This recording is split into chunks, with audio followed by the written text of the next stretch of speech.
ವಿರುದ್ಧವಾಗಿ ಇವತ್ತು ನಾವೆಲ್ಲ ಕೂಡ ನಮ್ಮ ಒಂದು ಮನನೊಂದು ಬೇಜಾರಾಗಿ ನಮಗೆಲ್ಲ ಕೂಡ ತುಂಬ ನೋವಾಗಿದೆ ಇವತ್ತು. ಯಾಕಂದರೆ ನಮ್ಮ ಒಂದು ಎಂಟೈರ್ ಸ್ವಾತಂತ್ರ್ಯ ಬಂದಾಗಿನಿಂದ ಕೂಡ ಬಾಗೇಪಲ್ಲಿ ವಿಧಾನಸಭಾ ಕ್ಷೇತ್ರಕ್ಕೆ ಇವತ್ತಿಗೆ ನಮಗೆ ಶಾಸಕ ಸ್ಥಾನ ಕೊಟ್ಟಿಲ್ಲ, ಮಂತ್ರಿ ಸ್ಥಾನ ಕೊಟ್ಟಿಲ್ಲ.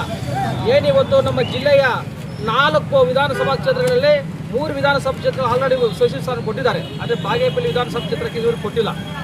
ನಮ್ಮ ಶಾಸಕರಿಗೆ ಕೊಡ್ತೀವಂತ ಮಾತು ಕೊಟ್ಟು ಮಾತು ತಪ್ಪಿದಂಥ ನಮ್ಮ ಒಂದು ಏನು ನಮ್ಮ ಹೈಕಮಾಂಡ್ ಇದೆ ಅವರಿಗೆ ಒಂದು ಎಚ್ಚರಿಕೆ ನೀಡುತ್ತಾ ಏನಿವತ್ತು ಎಲ್ಲೇ ನಮ್ಮ ಬಾಗೇಪಲ್ಲಿ ವಿಧಾನಸಭಾ ಕ್ಷೇತ್ರದ ಎಲ್ಲ ನಮ್ಮ ಕಾಂಗ್ರೆಸ್ ಪಕ್ಷದ ಬ್ಲಾಕ್ ಅಧ್ಯಕ್ಷರುಗಳು ಎಲ್ಲ ನಮ್ಮ ಏನು ಇವಾಗ ಎಸ್ ಟಿ ಘಟಕ ಎಲ್ಲ ಘಟಕಗಳ ಎಲ್ಲ ಅಧ್ಯಕ್ಷರುಗಳು ಟೋಟಲ್ ಆಗಿ ನಾವೆಲ್ಲ ಕೂಡ ರಾಜೀನಾಮೆ ನೀಡಿದ್ದೀವಿ. ಹಾಗೆಯೇ ನಮ್ಮ ನಾಮಿನೇಟೆಡ್ ಪೋಸ್ಟ್ ಏನಿತ್ತು ಎಲ್ಲ ಪೂರ್ತಿ ಸಾಮೂಹಿಕವಾಗಿ ಇವತ್ತು ರಾಜೀನಾಮೆ ನೀಡಿ ಒಂದು ಸರ್ಕಾರಕ್ಕೆ ಒಂದು ಎಚ್ಚರಿಕೆಯನ್ನು ನೀಡಬೇಕು. ಹಾಗೆ ನಮ್ಮ ಕ್ಷೇತ್ರದ ಜನಪ್ರಿಯ ಶಾಸಕರ ಬೆಂಬಲವಾಗಿ ಕ್ಷೇತ್ರದಾದ್ಯಂತ ಬಾಗೇಪಲ್ಲಿ ತಾಲೂಕು, ಗುಡಿಬಂಡೆ ತಾಲೂಕು, ಚೇಲೂರು ತಾಲೂಕು ಸ್ವಯಂ ಪ್ರೇರಿತವಾಗಿ ಬಂದನ್ನು ಆಚರಿಸಲಿಕ್ಕೆ ನಾವೆಲ್ಲ ಕೂಡ ಹೊರಟಿದ್ದೇವೆ.